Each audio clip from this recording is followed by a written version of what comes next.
latinoamericana, cultura nacional y latinoamericana, el pensamiento nacional. Y hoy vamos a tratar de conversar sobre el rol del Estado en el desarrollo nacional. Para hablar de ese tema y dar un punto inicial del debate nos acompaña el ingeniero Luis Maremovich, que por cierto ya nos acompaña desde ayer y ha hecho sus importantes aportes. Luis es ingeniero, es ex docente universitario de la Universidad Tecnológica de Tucumán y de la Facultad de Ciencias de Salud.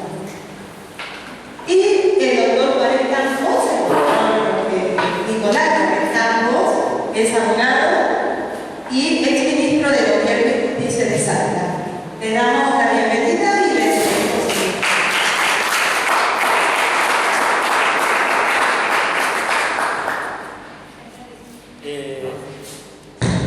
Buenos días, bienvenidos. Le damos la bienvenida también a la señora diputada del Mercosur, Ana Corradi, gracias por acompañarnos.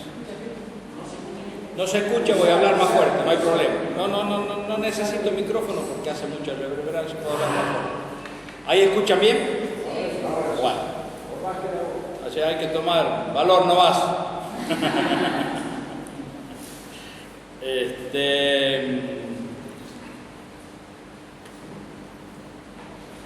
Respecto del tema que nos convoca, creo que tenemos que, para pensar, digamos, cuál es este tema del papel del Estado, tenemos que comenzar por comprender cómo funciona una cosa que es bastante particular. Siempre hablamos de este país, la Argentina.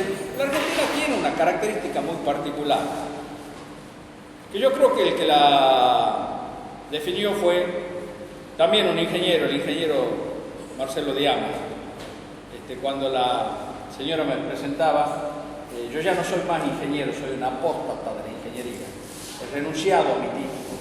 No me lo aceptan, pero no puedo tener el mismo título que Macri, que López. López fue también egresado de mi misma facultad y no puedo compartir con ellos el título. Por lo tanto, yo no soy más ingeniero, lo era hace un tiempo. Hasta dejé mi cargo en la universidad y todo lo demás. No comparto nada, yo soy ahora periodista nada más. Esa es mi profesión. Pero no ejerzo la ingeniería, y alguien que viene y dice que la Argentina tendría que traer 4.000 ingenieros de Italia y además que las escuelas y gremios de los ingenieros compartan eso con su silencio y lo acepten, me parece deplorable.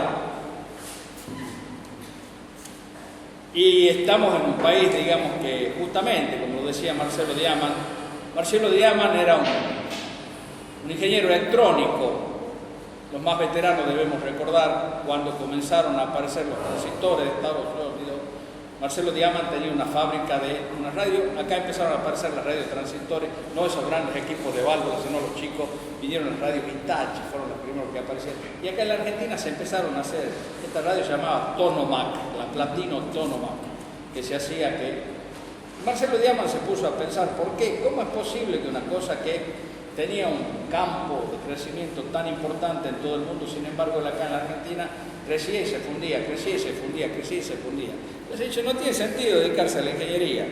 Se dedicó a estudiar de sus problemas económicos, hizo uno de los estudios más importantes sobre el fenómeno de cómo funciona la economía de la Argentina y por qué le pasa eso a la economía de la Argentina.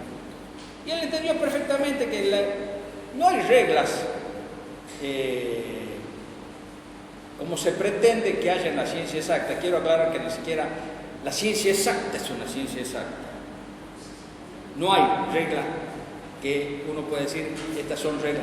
Las únicas reglas universales que existen son las que se establecieron en el momento de la creación del universo, del Big Bang, y a partir de ahí no existe ninguna otra regla universal.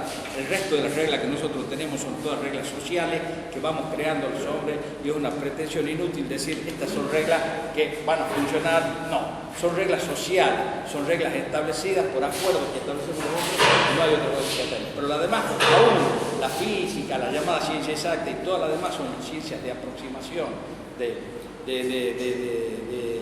de ver, digamos, cuál es el valor más próximo que podemos tener, pero no existe en ciencia exacta. Marcelo Diamant se puso a estudiar, digamos, estas cosas, digamos, que pasaban en la economía argentina, y él entendió claramente, digamos, de que eso, no hay reglas universales que podamos aplicar para la economía.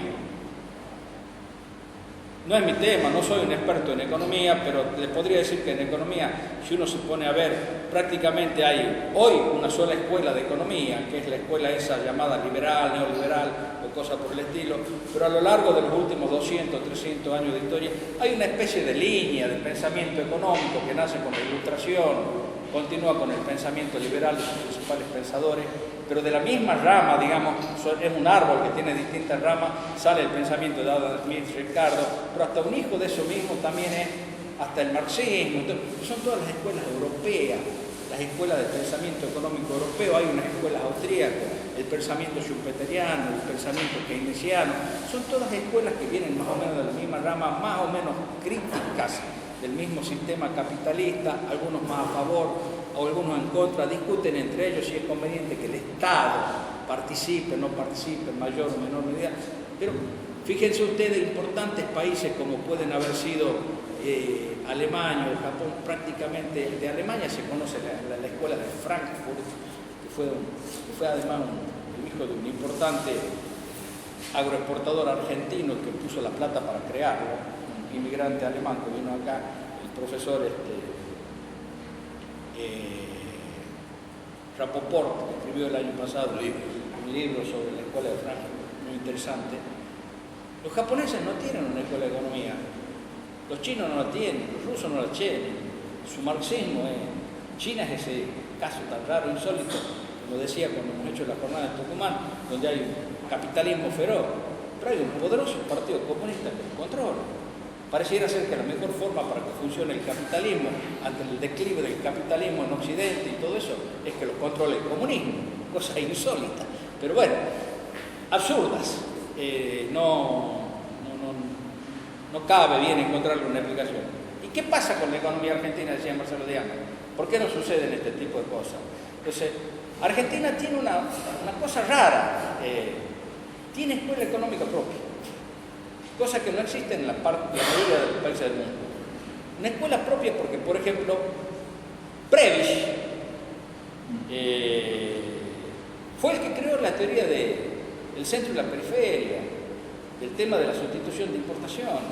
Era un tucumano, un hijo de la oligarquía tucumana. Eran 3 hermanos. Uno fundó la Universidad Nacional, el otro fue uno de los arquitectos más brillantes que hubo acá. Era un tipo muy capaz. Y le dedicó un libro muy interesante, Jauretche, a Prebisch, después del golpe, cuando habla del retorno al coloniaje, pero más que eso habla de Prebisch en su libro. ¿Por qué Prebisch trae un programa después del golpe del 55 de esta característica? Si yo cuando soy presidente del Banco Central en la época de Perón, trabajé mucho con Prebisch. Y Prebisch creó la CEPAL y tenía todos estos trabajos en torno a todas estas teorías que desarrolló.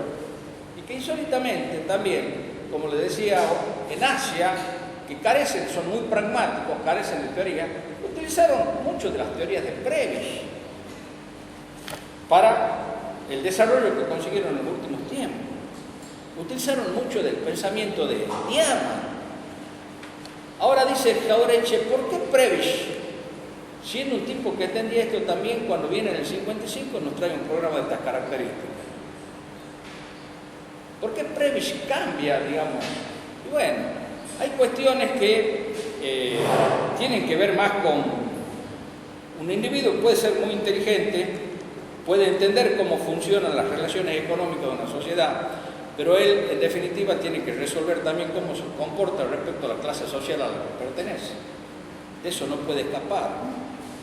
Yo creo que el planteo de Lustó, discutíamos ayer con el compañero acá, sobre la 125. Lustó le llevó el planteo a Cristina de la 125, porque Lustó, junto con todos los jóvenes no liberales que Cristina incorporó a su gabinete, desde Vudú, Redrado, Ragay, ¿cómo se llama el que estaba en el ANSES? No, vos. Massa, Bossio, eran todos que venían de la UCD. Muchos de ellos eran muy interesantes, eran inteligentes, pero tenían de raíz una cuestión de pensamiento, no el pensamiento de la construcción de una economía solidaria, de una economía de fraternidad. En su germen está la economía de la competencia, de que veamos, digamos, cómo funciona la economía dentro de los parámetros más estrictos de las economías capitalistas. Piensan de una manera distinta, pero sin embargo, Justo comprendió de que los graves problemas de la sociedad argentina estaban vinculados con eso que había dicho Prebisch, el hecho de que hay una estructura productiva desequilibrada. Perdón, no Prebisch, sino Diamant.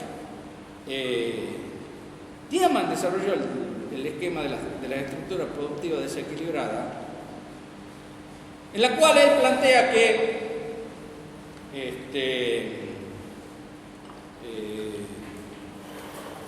en la Argentina funcionan como dos niveles. Una economía que está separada del conjunto de lo que sucede al resto de la sociedad.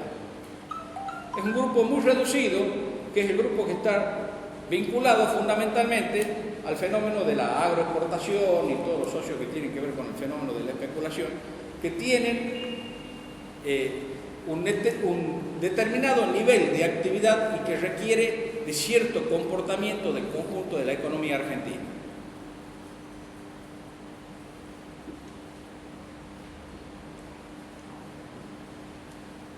Ahora, para que eso funcione, es necesario que el resto del conjunto de la economía esté en función de esos intereses.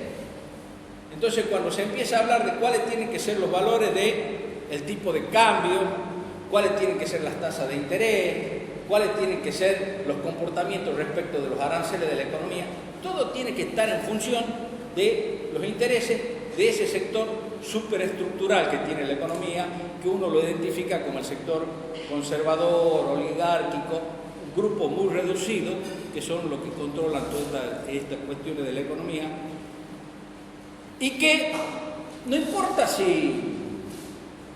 cómo le va al resto. Mientras este sector funcione, la teoría dice, este sector va a permitir que el resto funcione. Hasta dónde funcione o no funcione, ya lo veremos. Pero este sector es el que tiene que funcionar bien. Y todos los parámetros se ponen en función de eso.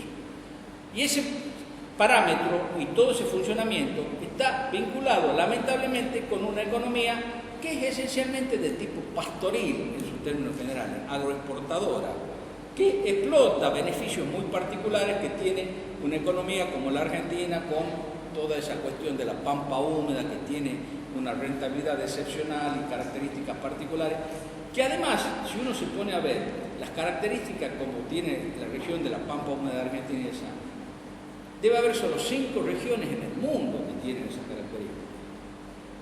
La provisión de alimentos en el planeta depende de 5 regiones. El centro de los Estados Unidos, el centro de Canadá, las pampas argentinas, Australia y Ucrania. Ahí está el grueso de la producción de alimentos, y que tira un poco por tierra todo ese planteo que hizo algún economista en el siglo XIX, que la población de la humanidad iba a poder crecer solo hasta cierto número de habitantes, porque después el planeta no era capaz de producir alimentos suficientes para que pueda alimentarse una población más allá de cierto número. Cosa que se dio por tierra en los últimos 50 años. La población creció, como ya dije alguna vez, de 2.000 millones en 1950, estamos en 7.500 millones y vamos casi a 10.000 millones de habitantes, y el planeta demuestra que sigue siendo capaz de producir alimentos para 10.000 millones de habitantes, solo que están muy mal distribuidos y hay muchos viviendo por debajo de la línea de pobreza, pero que se puede producir alimentos para todos ellos, se puede producir. Y acá se demostró particularmente con toda la revolución que se hizo con el tema de la soja. Fue una revolución en el agro. Después de, no sé, 5, 6, 7.000 años desde que se introdujo el arado y que la humanidad dejó de andar viviendo de la caza y de la pesca y comenzó en distintas partes del mundo, nadie se explica bien por qué, pero casi de forma simultánea, en algunos lugares comenzaron a domesticar el trigo, en otros el maíz, en otros el arroz, y comenzaron a manejar esos tipos de alimentos, la humanidad comenzó a establecerse y el mundo fue creciendo sobre la base de un mundo rural. El mundo fue rural hasta prácticamente entrado el siglo XX. El 85% del planeta era rural. No había grandes. Una ciudad de 50.000 habitantes era Londres, tenía 50.000 habitantes y era la ciudad más importante a la época de la Revolución Industrial. Entonces todos esos parámetros fueron cambiando, se fueron transformando. Y la Argentina encaja dentro de eso y tiene, digamos, relaciones competitivas con estos países que producen esas cosas que también producimos nosotros. Granos, ganados, con la diferencia que todos ellos supieron resolver un problema que nosotros no hemos sabido resolver. También se industrializaron. También encontraron un camino para decir no somos una sociedad pastoril, somos una sociedad capaz de producir alimentos y capaz de encarar un camino de industrialización. Cosa que la sociedad europea no lo puede hacer. Lo puede hacer Estados Unidos, lo puede hacer Canadá, lo puede hacer Rusia. ¿Por qué la gran pelea por Ucrania entre Alemania y los rusos? Es que ver quién. Los alemanes pierden la Primera Guerra Mundial no porque no tenían capacidad para ganarla. Los alemanes, después que se produce la Revolución Rusa, retiran todos sus ejércitos del frente del este, los llevan al oeste, tenían capacidad militar más que suficiente para ganar la guerra. No tenían alimento, no tenían qué comer. Y a la hora que firman la paz con los rusos ya no tenían tiempo de producir los alimentos que necesitaba la sociedad alemana. Por eso deciden firmar un armisticio. Europa no tiene capacidad para alimentar, tiene 300 millones de habitantes y gastan 300.000 millones de dólares en subsidios para ser grandes productores de alimentos. Producen en reducidas superficies, con altísimos rendimientos y con un enorme esfuerzo, pero ellos se han hecho buenos en producir bienes industriales, manufacturados. No lo pueden comer eso. Entonces se crean todas las teorías de que nosotros somos vagos, que no queremos trabajar.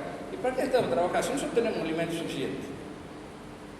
Con muy poco trabajo lo podemos conseguir.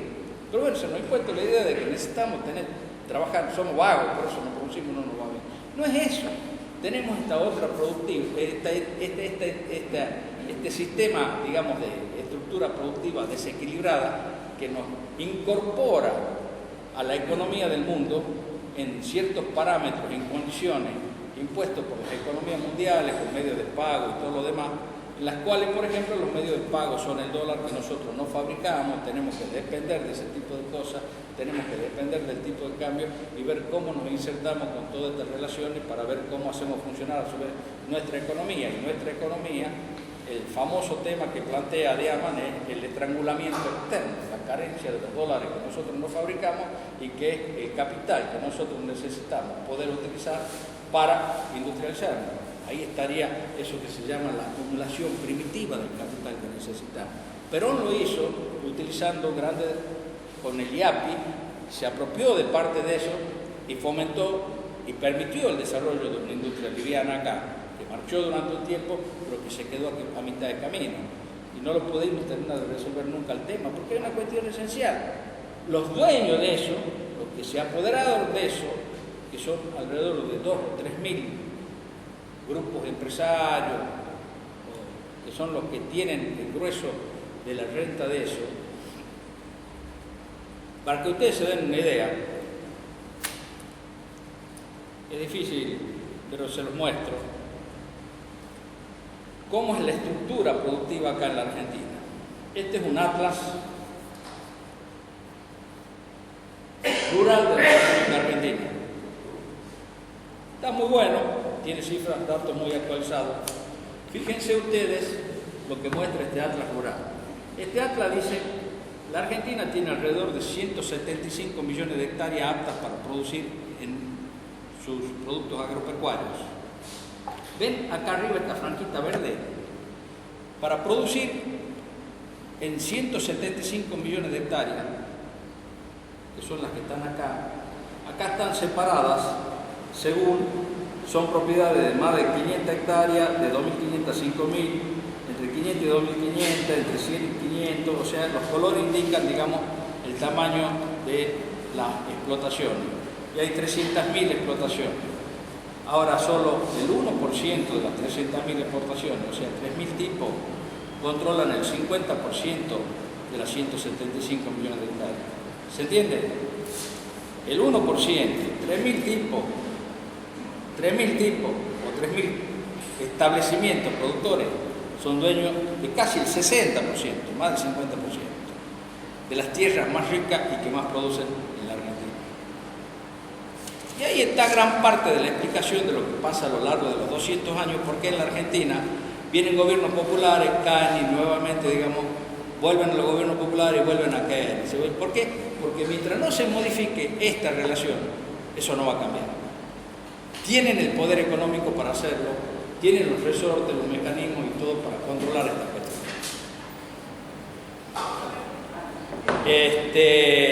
Y eso Marcelo Diamant lo comprendió bien, y muchos gobiernos lo comprenden bien, pero nadie tiene el poder, la decisión, para decir, cambiemos esto de raíz, de una vez por todas, modifiquemos esta cuestión. Perdón, Luis, ¿eso tiene que ver con la legislación argentina, con la Constitución? Perdón, ¿cómo? ¿Tiene que ver con la legislación que tenemos, partiendo desde la Constitución? No, esto tiene que ver con la historia de cómo se construyó la Argentina.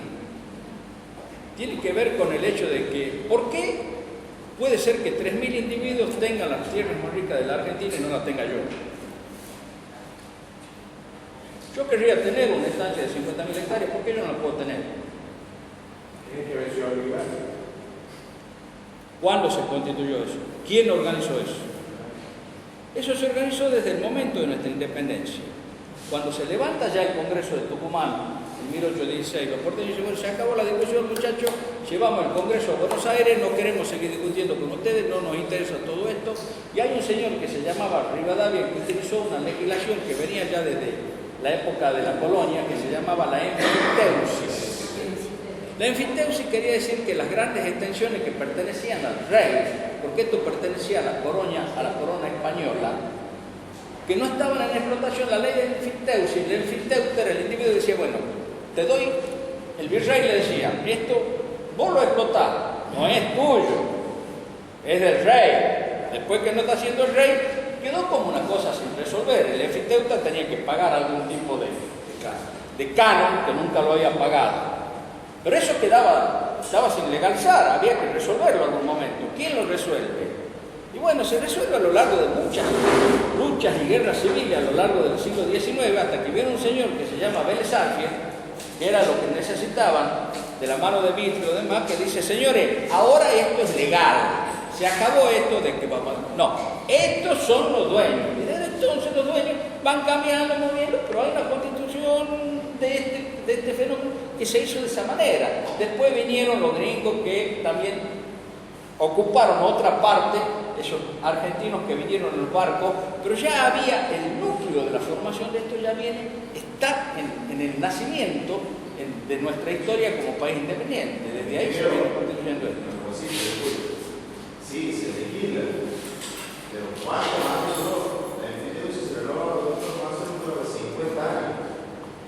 O sea, te daba uno casi de por vida. Claro. Y después se renovaba igual. Un instituto similar a la capellanía, que también estaba aprobado en el Código de Venezuela. Duraba menos, por unos 30 años en una práctica, y eso era lo mismo que la enfiteusis, pero para la República. Y ahí el nombre, capellanía. Está.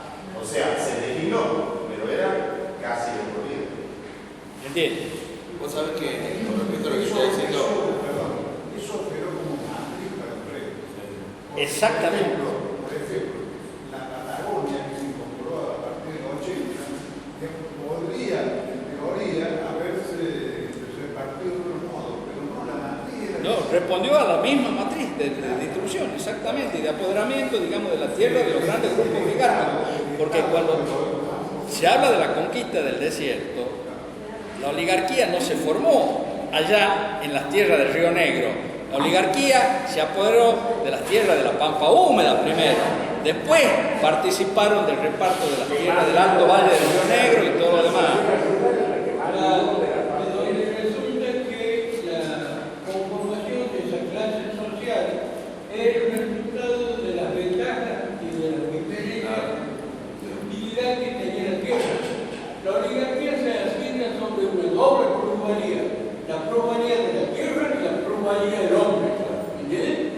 ahí consolida su calidad de grano privilegiado. Vos sabés que yo quería dar un dato para ratificar lo que dice Cachi.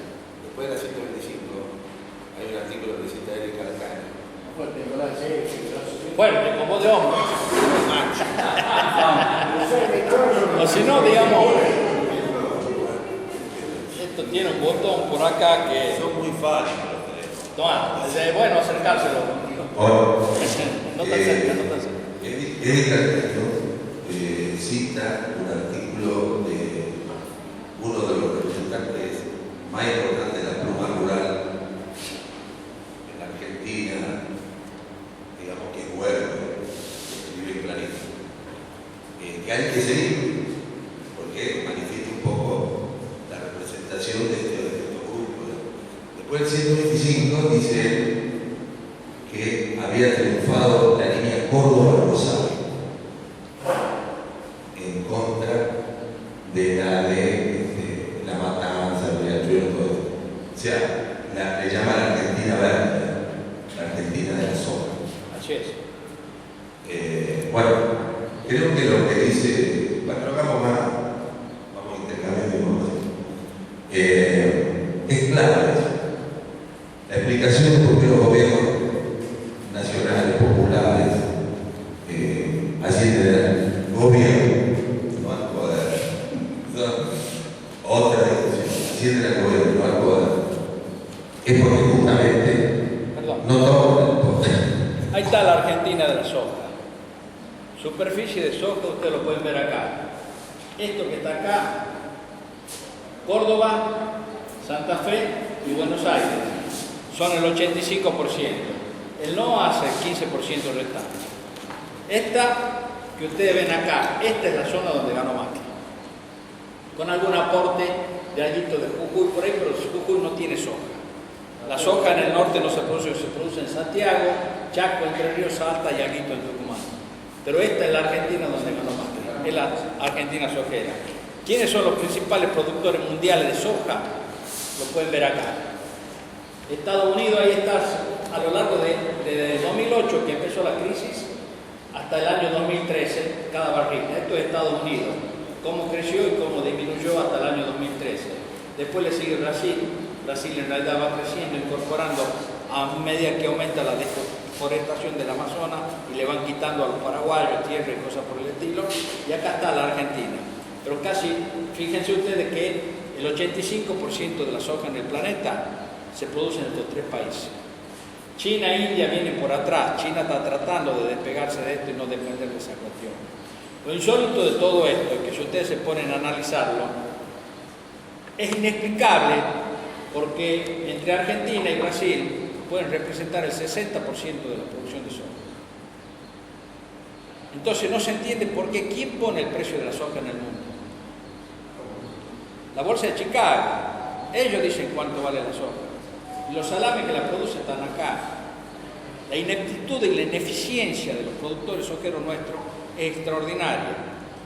Ahí había un artículo de la Bolsa de Comercio de Rosario que lo publicaron hace cosa de un mes, criticando la Argentina porque dice que obtuvo de las retenciones de la soja $80.000 millones, que podría haber hecho no sé cuántas escuelas, hospitales y todo lo que se quiera, y eso demuestra la ineficiencia, digamos, del gobierno kirchnerista porque no ha sabido utilizar como ellos pretenden toda esa plata. Pero lo pensemos al revés.